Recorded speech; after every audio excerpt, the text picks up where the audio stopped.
बिस्मिल्लाहिर्रहमानिर्रहीम। अस्सलाम वालेकुम नाज़रीन, आप यूट्यूब चैनल देख रहे हैं। मैं इमरान ख़ान हूँ। जो बाइडन जो है वो एक बड़ा ख़ास आदमी बन गया अब दुनिया के लिए, और डोनाल्ड ट्रंप को शिकस्त देने के बाद बड़ा टफ मुकाबला था।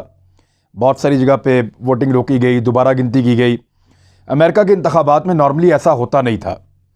गुज़िश्ता इंतखाबात में हिलरी क्लिंटन के हामियों ने एहतजाज किया था ट्रंप के ख़िलाफ़, और इस मरतबा भी सूरत हाल आपके सामने है। मैं ये वीडियो सिर्फ इसलिए कर रहा हूँ कि जो बाइडन के बारे में आपको वो पता चले जो इससे पहले आप नहीं जानते थे। ये आदमी कैसे कैसे बदला, किन हालात से गुजरा, और किस तरह इसने अपने आप को तब्दील किया, और फिर किस तरीके से ये सदारत की कुर्सी तक पहुँचा। ये सारा कुछ जानना आपके लिए ज़रूरी है ताकि आपको पता चले कि आने वाले वक्त में ये आदमी इस दुनिया के लिए और अमेरिका के लिए किस किस्म के फ़ैसले करने जा रहा है। तो ये यहाँ सर्दी बहुत है, मैं गिलगित बल्तिस्तान में हूँ, पहले आपको बता दूँ ताकि मेरी ये जैकेट देख के आपको अजीब ना लगे। ये अब तक का सबसे बूढ़ा आदमी है, सबसे बूढ़ा ज़ईफ़ अमरीकी सदर। इससे ज़्यादा उम्र के आदमी ने कभी अमरीकी सदारत की दौड़ में हिस्सा नहीं लिया और कभी कामयाब नहीं हुआ। जो बाइडन जो है वो 1942 में पैदा हुआ था। 20 अगस्त 2020 को इसको नामज़द किया गया और इसने कबूल किया नामज़दगी को कि मैं इलेक्शन लड़ता हूं डोनाल्ड ट्रंप के मुकाबले में, और फिर ऐलान किया डोनाल्ड ट्रंप के मुकाबले में इलेक्शन लड़ने के लिए। इसकी जो पैदाइश है वो पेंसिल्वेनिया में हुई 20 नवंबर 1942 को। यानी अब जब ये अमेरिकी सदर बन गया तो चंद दिन के बाद इसकी उम्र, जब ये हलफ उठाएगा तो उस वक्त ये इसकी 78 साल उम्र होगी। 78 ईयर्स। यहाँ जो एवरेज उम्र है वो 60 से 65 साल होती है, बहुत ज़्यादा अच्छी हो तो 70 साल होती है। तो ये बोनस के 8 साल लेके अब अमरीकी सदर बन रहा है। तो इसकी सेहत के बड़े तहफ़्फ़ुज़ात होंगे और बहुत सारे मामलात इसकी सेहत के भी देखने पड़ेंगे। अमेरिकन्स के लिए अब ये एक नई मुसीबत भी होगी कि उनके पास उनकी तारीख़ का सबसे ज़ईफ़ और सबसे बूढ़ा आदमी जो है वो अब सदर है। इसकी कुछ थोड़ी सी मैं डिटेल आपको बताता हूँ कि जो इब्तदाई ज़िंदगी है ये पेंसिल्वेनिया में पैदा हुआ था, जहाँ डोनाल्ड ट्रंप बड़ा मजबूत कैंडिडेट के तौर पे पहले भी जीता और रिपब्लिकन्स वहाँ बड़े मजबूत रहे। 10 साल की उम्र में जब यह था तो इसका ख़ानदान वहाँ से हिजरत करके नौकरी की तलाश में, कारोबार की तलाश में दिलावेयर के इलाके में आ गए और यहाँ मुंतकिल हो गए। और 1968 में इसने कानून की डिग्री हासिल की और फिर विल्मिंगटन में एक लॉ फर्म के अंदर नौकरी कर ली। 1970 में ये 1970 को भी आज 50 साल हो गए हैं। आज से 50 साल पहले ये आदमी डेमोक्रेट्स के अंदर मशहूर होना शुरू हुआ और बहुत एक्टिव हुआ। सिटी कौंसिल में मुंतखब हो गया। फिर 1 साल के बाद इसने अपनी ज़ाती लॉ फर्म बना ली। ये 1970-1971 की बात है। और फिर उसके बाद दिलावेयर डेमोक्रेटिक पार्टी ने जो बाइडन से उस वक्त कहा कि आप सेनेट का इलेक्शन लड़ें, तो जो बाइडन ने सेनेट का इलेक्शन लड़ने के लिए हामी भर ली। लेकिन जो इसके मुकाबले में इलेक्शन लड़ रहा था वो इंतहाई पॉपुलर आदमी था और वो रिपब्लिकन का लीडर था जे कैलब बॉग्स। ये बहुत कमाल लीडर था उनका, और उसके मुकाबले में सेनेट का इलेक्शन लड़ना एक इंतहाई मुश्किल तरीन टास्क था, जैसे ये अभी बहुत बड़ी मुश्किल थी डोनाल्ड ट्रंप से लड़ना। इसी तरह उस दौर में उसके साथ लड़ना एक बहुत मुश्किल इलेक्शन था। और 1972 में इसने उस इलेक्शन में कामयाबी हासिल की, और उस कामयाबी के पीछे ये खुद और इसके जानने वाले सब ये कहते हैं कि जो बाइडन का वो इलेक्शन उसने अकेले नहीं लड़ा, उसकी पूरी फैमिली ने मिलकर लड़ा। ये अपने बच्चों को, अपनी बीवी को, अपने रिश्तेदारों को, सबको इस काम पर लगाया हुआ था। इसकी पूरी फैमिली दिलावेयर के इलाके में ये इलेक्शन लड़ रही थी और ये सेनेटर मुंतखब हुआ। लेकिन उस वक्त एक बदकिस्मती ये हुई कि एक कार का एक्सीडेंट हुआ, इसकी बीवी और इसकी एक बच्ची छोटी, वो दोनों हलाक हो गए।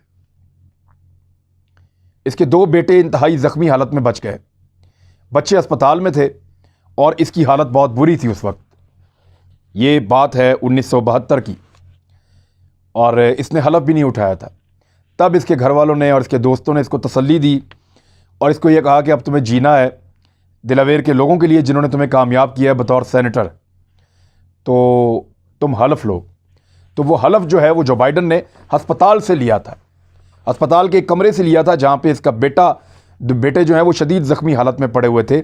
ये इसकी ज़िंदगी का एक मुश्किल तरीन वक्त, ये ख़ुद कहता है, वो था। और 1977 में इसने दोबारा शादी की और ये शादी उसने जिल जैकब से की, जो अभी तक इसकी वाइफ है, और एशले नाम की एक बेटी भी है इसकी। अब इसको क्या क्या मिला ज़िंदगी में, किन किन ओहदों पर रहा, ये बड़ा इंपॉर्टेंट है। ये 3 दहाइयों तक सेनेटर के तौर पे खिदमत सर अंजाम देता रहा, लगभग 30 साल। और उसके बाद ये दिलावेर का सेनेटर रहा है हमेशा। उसके बाद इसने बड़े अहम ओहदों पे काम किया है। फॉरेन पॉलिसी के हवाले से इसके पास अहम ओहदा रहा। ये चेयरमैन रहा फॉरेन अफेयर्स की, जो फॉरेन रिलेशंस की जो कमेटी है उसका चेयरमैन रहा। उसके अलावा ये एक और कमेटी है, उसका भी चेयरमैन रहा। फॉरेन अफेयर्स की कमेटी को कई सालों तक इसने चेयर किया है। 8 साल तक सेनेट की जुडिशरी कमेटी का चेयरमैन रहा। अच्छा, जो सबसे अहम इसका वक्त था वो ये था कि ये बराक ओबामा की जगह पे ये सदर का इलेक्शन लड़ना चाहता था 2008 में। 2008 से 2016 तक बराक ओबामा का दौर था, तो ये खुद इलेक्शन लड़ना चाहता था। लेकिन वहाँ से बराक ओबामा के मुकाबले में इसकी पार्टी ने इसको तरजीह नहीं दी, और बराक ओबामा ज़्यादा एनर्जेटिक था, ज़्यादा क्रिस्मेटिक था और ज़्यादा मकबूल हुआ था, तो बराक ओबामा को मौका मिला और जो बाइडन को मौका नहीं मिला। तो बराक ओबामा 2 दफ़ा इलेक्शन लड़ गया और उसके बाद हिलरी क्लिंटन जो है उसको मौका मिल गया। जो बाइडन को बराक ओबामा ने उन 8 सालों के लिए अपना नायब सदर मुकर्रर किया, और ये एक ऐसा दौर था जिसमें जो बाइडन ने बड़े अहम फैसले किए, और बराक ओबामा के लिए ये कहा जाता था कि ये उसका सबसे काबिल एतमाद, तजर्बाकार और बेहतरीन साथी है, और सबसे ज़्यादा इन्हिसार वो इसी पर करता है। और प्रेसिडेंसी के अहम तरीन मामलात को चलाने वाला आदमी बराक ओबामा के अलावा जो बाइडन है, और जो बाइडन ही असल में हसास तरीन मामलात को देख रहा था। इस आदमी ने क्या क्या किया उसके बारे में आपको बताता हूँ। 3-4 अहम ओहदों पर रहा है। एक तो ये, जब सेनेट के अंदर अक्सरियत थी बुश जूनियर के दौर में, उस दौर में ये सेनेट की कमेटी का चेयरमैन था फॉरेन अफेयर्स के हवाले से, और साथ ही साथ इसके पास दीगर अहम ओहदे भी रहे हैं। और फिर ये नायब सदर रहा अमेरिका का 8 साल तक। तो इसने कौन से अहम काम किए वो मैं आपको बताता हूँ। लेकिन एक चीज़ और, बराक ओबामा ने जाते जाते इसकी खिदमात के एतराफ़ में, जो बाइडन की खिदमात के एतराफ़ में, उसको अमेरिका का सबसे बड़ा सिविल अवार्ड दिया था, जिसको फ्रीडम अवार्ड कहते हैं, मेडल ऑफ फ्रीडम कहते हैं उसको। बराक ओबामा ने इसको दिया था, और वो एक बहुत बड़ा एजाज़ था जो बाइडन के लिए। अच्छा, फॉरेन पॉलिसी में इसने बड़े आम काम किए थे, चाहे बराक ओबामा के साथ रहकर किए हों, चाहे उससे पहले बतौर सेनेटर किए हों। नंबर 1, सोवियत यूनियन को हथियारों की सप्लाई के खिलाफ इसने बहुत काम किया। पुराने वक्तों में जब रूस को तोड़ना था, उसको कमज़ोर करना था, तो जहाँ जहाँ से रूस को हथियारों की सप्लाई होती थी उसके खिलाफ बड़ी ज़बरदस्त मुहिम्मात इस आदमी ने चलाई। और कुछ मुल्कों के अंदर जो है वो इसने बड़ा इन्फ्लुएंस, और कुछ इलाकों के अंदर इसने शो किया, जिसमें बाल्कान्स का इलाका है, दारफर का एरिया है, वहाँ जेनोसाइड का खात्मा, यानी जो नस्ल कशी की जा रही थी उसके खिलाफ इसने आवाज़ उठाई। नेटो को इसने बड़ा कर दिया था। जो ममालिक या जो कौमें रूस के साथ जुड़ी हुई थी माजी में सोवियत यूनियन के साथ, उनको नेटो में शामिल करके नेटो को ताकतवर किया था। इससे अमेरिका की ताकत में इजाफा हुआ था। 1990 की जो पहली गल्फ वार थी उसकी इसने मुखालफत की, और इसने कहा कि यह वॉर नहीं होनी चाहिए। आपको याद होगा जब सारे मुल्कों ने मिलकर कुवैत के ऊपर एक अटैक किया था इराक ने, और फिर सारे मुल्कों ने मिलकर इराक के ऊपर एक अटैक कर दिया था, तो उसकी इसने मुखालफत की थी। उस वक्त ये किसी और तरीके से सोचता था। 9/11 के बाद इस आदमी की सोच बदल गई, और सोच में इस हद तक बदलाव आया कि इसको एस्टेब्लिशमेंट का आदमी कहा जाने लगा। ये पेंटागन से लाइन लेना शुरू हो गया, और फिर इसके लिए इक़्तिदार के रास्ते खुलते चले गए। यही दौर था जब ये चेयरमैन बना फॉरेन अफेयर्स की कमेटी का, फॉरेन रिलेशंस की कमेटी का अमेरिका में, और फिर इसने बड़े अहम फैसले किए। इसने 2003 में जो दोबारा गल्फ वॉर हुई उसमें इसने, जो उस वक्त की हुकूमत थी रिपब्लिकन्स की जिसमें बुश सदर था, उसकी इसने हमायत की, मुखालफत नहीं की। और फिर इसने इराक जंग के लिए वोट करवाया, जो हुआ उसमें इसने वोट दिया। बल्कि जो इस फैसले के अंदर जो ये शामिल था कि इराक के अंदर ज़मीनी फ़ौजें दाखिल की जाएं, तो उसकी इसने हमायत की और बड़े ज़ोरदार तरीके से अपना किरदार अदा किया। फिर इसने एक और काम ये किया कि बतौर डेमोक्रेट्स, क्योंकि उनकी अक्सरियत थी डेमोक्रेट्स की, सेनेट में उनके पास ताकत थी, तो वहाँ पे बतौर चेयरमैन फॉरेन रिलेशंस कमेटी इसने अपनी अथॉरिटी को इस्तेमाल किया और 18 ऐसे सेनेटर्स को मुंतखब किया जिनके ऊपर वो कमेटी बनाई गई इराक वॉर के हवाले से, जो जंग के हक़ में थे जानबूझकर, ताकि जंग के ख़िलाफ़ कोई बात ना कर सके और जंग जो है वो जारी रह सके।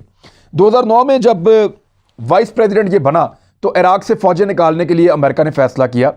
अमेरिका ने क्या किया, पेंटागन ने किया कि अब इराक से फ़ौजें निकालने का वक्त आ गया, ये जंग अब महंगी पड़ रही है।